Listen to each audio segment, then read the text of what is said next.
আস্তে আস্তে আস্তে আস্তে করে এগুলোকে দিয়ে দেবো চুলার মধ্যে।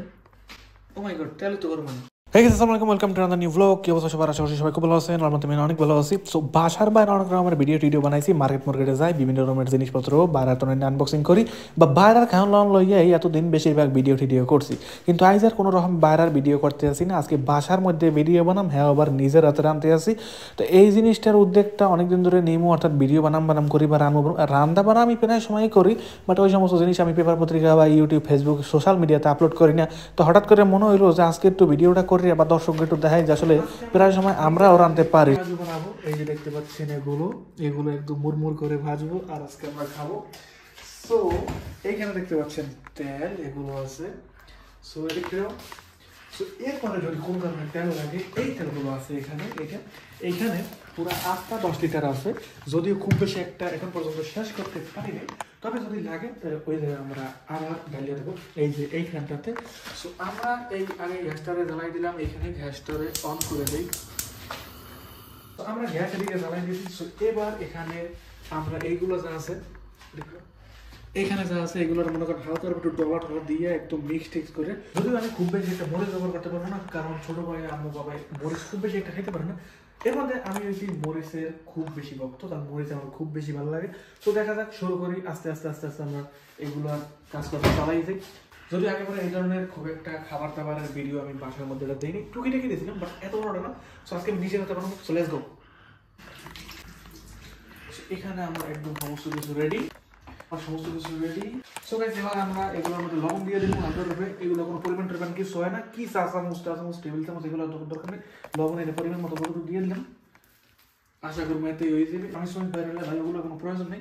এই জায়গাতে খাবার দেখতে পাইতে আছেন, এই জায়গায় এর মধ্যে কিছু পরিমাণ লবণ দিয়ে দেবেন আপনার সুখের আন্দাজ মতন।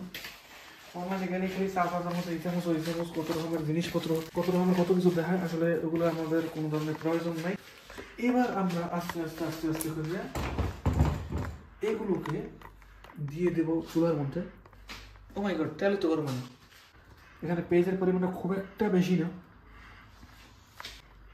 আর এই জিনিসটা অনেক সময় হইতে হবে, কারণ আমার আবার অল্প টল্প ভালো পছন্দ হয় না। এই জিনিসটা অনেকক্ষণ হয়, কারণ খুব বেশি মুরমুর না করলে বা খুব বেশি কড়কড় না করলে জিনিসটা আমাদের একটু ভালো লাগে না। আর এইগুলো আগে হইতে প্রসেসিং করে রাখছিল আম্মু, জাস্ট আমি এই জায়গায় বাজার লেগে, কারণ বাজটা আমার খুব বেশি ভালো লাগে। যদি তেল গরম হওয়ার আগে এটা দিয়ে দিছি, যদি এটা ঠিক হয় না, তেলটা একটু হওয়ার পরে দিলে বেশি ভালো লাগতো। সো আমার এই ধরনের খাওয়ান দেখে কেউ আসলে বানাইবেন না, মানে এই খাওয়ান শুরু করবেন না, কারণ আমি আমার মন মতো সমস্ত কিছু দিই, হোক লবণ হোক মরিচ লবণ চিনি সমস্ত কিছু আমার মন মতো করে দিই। সো যদি কোনো কারণে কম বেশি হয় তো খাওয়ান হালাইও দেওয়া লাগতে পারে। এর কোনো সিকিউরিটি আমি দিতে পারবো না যে খাওয়ান আমি বানাইছি বা এই খাওয়ান আমার খাওয়া লাগতে পারে বা এই খাওয়ান আমি খাইতে পারবো, এগুলো কোনো শিওর নেই। ভালো লাগছে খাম, ভালো না লাগলে এগুলো সমস্যা হতে পারে, কারণ এই ধরনের কোনো চা চামচ, টি টেবিল চামচ, তারপরে ওই 3 ভাগের 1 ভাগ, এই সমস্ত নিয়মকানুন আমি মানি না। আমার যতটুকু ভালো লাগছে এত নিকট লবণ, তারপরে মরিচ, এই যতটুকু করে ভালো লাগে কতটুকু করে দিয়ে খাওয়ানো মানতে শুরু করি। সো প্রায় সময় আমার নিজের মাঝে মাঝে রান্না, মানে বাসা বাড়িতে এই ধরনের রান্নাবান্নার কাজ, মানে ছুটির দিনে বেশিরভাগ, এই শনিবার রবিবার, আজকে যে দিনটা ছিল এটা ছিল শনিবার। সো শনিবার দিন এই ধরনের রান্নাবান্নার কাজগুলো করতে ভালোই লাগে, প্রায় সময় আম্মুর সাথে হেল্প করি। আর আমি মনে করি যে দেশ বিদেশে যারা আছে টুকিটাকি এই ধরনের অভিজ্ঞতা আমার মনে হয় আছে। ওই যে দেখতে পাচ্ছেন আমার পেজ হইতে আছে, একটু ভালো করে দেখায় জিনিসটা, এই যে দেখতে পাইতে আছেন একদম কড়াভাবে হইতে আছে। তো আমি চাইলে কিন্তু আরও দিতে পারি, এই সাইড দিয়ে আরও দিতে পারি, এই যে এই একটা। তারপরে এগুলোর মধ্যে মরিচ একেবারেই নাই, একেবারেই মরিচ ছাড়া। যদি মরিচ প্রয়োজন হয় তাইলে আলাদা ডিপ থেকে কাটতে, মানে ডিপে যে ধরনের মরিচগুলো সংগ্রহ করা আছে 12 মাস যেগুলো খাই আর কি, সো ওইগুলো চাইলে দিতে পারি। এরপরে আছে আলুর চপ, এগুলো বানাবো দেখাবো টুকিটাকি, আজকে নিজ হাতের রেসিপি। এগুলোর লেগে পরবর্তীতে আর এক খোলার প্রয়োজন হইবে না, প্রয়োজন আর একটু তেল বাড়াই দিলে জিনিসটা হয়ে যাবে। এই যে তো কয়েকদিন ধরে আবহাওয়া মোটেও ভালো না, ওই যে দেখতে পাইতেছেন আকাশে মেঘ এত পরিমাণে কালা করছে, ও ভাই রে ভাই, মনে হইতেছে কোনো একটা মানুষ উপরে পড়ে রয়েছে, মানে এত পরিমাণে কালা কালা মেঘ, মানুষের লান দেখা আফ্রিকান মানুষের মতন।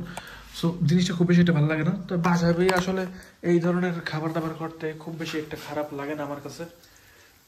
এই যে দেখতে পাচ্ছেন গাইস, আমার পেঁয়াজগুলা কি সুন্দর ভাবে হইতে আছে, যদিও আরেকটু তেল লাগবে, কিন্তু চাই না যে খুব একটা বেশি তেলের মধ্যে ভাজা করবো, কারণ তেলের মধ্যে দিলে এই জিনিসগুলো তেল একটু রাখে না, ওরা সব খাইয়ে নেয়, আমি আর একটু বার পাই না, একটু বার আমার পেটের মধ্যে গেলে অনেক সমস্যা হয়। তো যার কারণে মনে হলো যে একটু কম তেল দিয়ে বানানোর চেষ্টা করি, বা এইগুলোই একটু শরীরে উপকার, যদিও ভাজা পড়া কোনোভাবেই শরীরে উপকার না, তারপর তেল যদি একটু কম খাওয়াইতে পারি জিনিসটা বেশি ভালো হয়। বাসার বাইরে অনেক রকমের ব্লগ টলগ করছি, এবার একটু বাসার মধ্যে করি, দেখি কী অবস্থা, আসলে কেমন লাগে করতে, বা এডিট করতে কেমন সুবিধা, বা আপলোড করার পরে দর্শকের কেমন চাহিদা।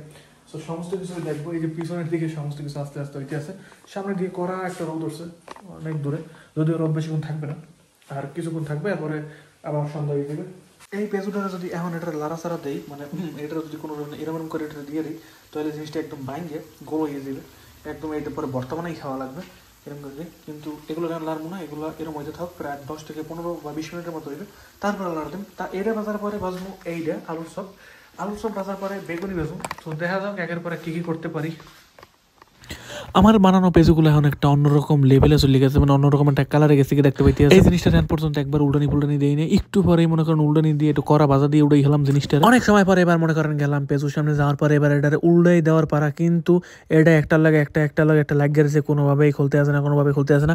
বড় ধরনের চামিচ ব্যবহার করলে মনে হয় যে এটা যে কোনো সময় ভেঙে চলে যেতে পারে, যার লেগে ছোট চামিচ খুঁজে মনে করেন চারো পেজ দিয়ে উপরে দিয়ে নিচে নামাই দিতে আসি, নিচের উপরে উঠে দিতে আসে, এগুলো ভাজা হয় না, এগুলো আবার তেলের মধ্যে চুবাইতে আসি, এরকম করে মনে করেন একটা নিচের সাইডটা প্রায় হয়ে গেছে, আর অল্প একটু সময় ভাজলে মনে হয় উপরের সাইডটা এককালেই কাঁচা কম যায়, আর কিছু সময় ভাজলে মনে করবো যে নিচের সাইডটা হয়ে যাবে, উপরে সব মিলেই দিলেই ক্লিয়ার। এতক্ষণ আমরা অপেক্ষা করবো, এই লারি ছেড়ে দিতে আসি একের পর এক। আর উপরে যেটা দেখতে পাইতে আছেন ওই যে ধুয়া মুয়া টাইনে নেয়, ওইটারে মূলত আমরা সেটিং করিনি, ওটা যার সৌন্দর্য লেগে এই জিনিস, মানে ওটার মধ্যে মেশিনটা অন করলে ধুয়া টুয়া যায় আছে, তেল মেল সব বাইরে টানিয়ে লয়ে যাবে। যদি ওটা অন করেন, ওটা অন করলে মনে করেন কয়েক বছর পর বলো, মানে এত পরিমাণে তেলের চাপ থাকে, সাধারণ কোনো কাম কাজ করতে গেলে উপরে যে মেশিনটা থাকে ওই মেশিনটা ছাড়িয়ে দিলে অনেক উপকার হয়, বাট এই তেলের কাম করতে গেলে মেশিন থাকে ভিতরে ফ্যান থাকে, ফ্যান টানা ব্লক ঠলক। এই যে দেখতে পাইতেছেন কি সুন্দরভাবে তেলের মধ্যে ওই পেঁজুগুলো খাইতে আছে, মানে গোসল করতে আছে মনে হইতেছে, এত পরিমাণে এরা আসলে আনন্দ পাইতে আছে এরকম। আর এই পেঁজুটা যে গেলে খাওয়ার সময় হইবে, এরপর বেশিক্ষণ রাখবো না, কারণ অতিরিক্ত সময় পরিমাণে এটা বার রেখে দিয়ে এটা পোতাইয়ে যায় বা তেনাইয়ে যায়, জিনিসটা খুব একটা বেশি ভালো লাগে না।